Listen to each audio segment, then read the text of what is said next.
আজকে সকাল থেকেই মাথাটা মানে খারাপ করে দিয়েছে।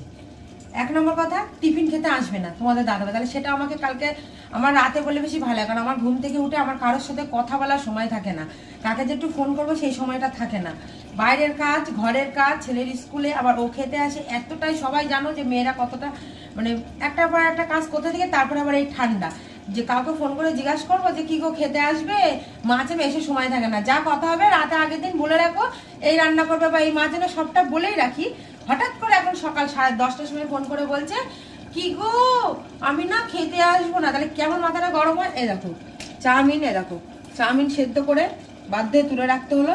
কালকে আমার নিরামিষ, এটা আমি আশে করে ফেলেছি, কালকে আমার বাড়িতে আমার অনেক সিস্টেম আছে, কালকে খাওয়া যাবে না, এটা এক নম্বর কথা গেল।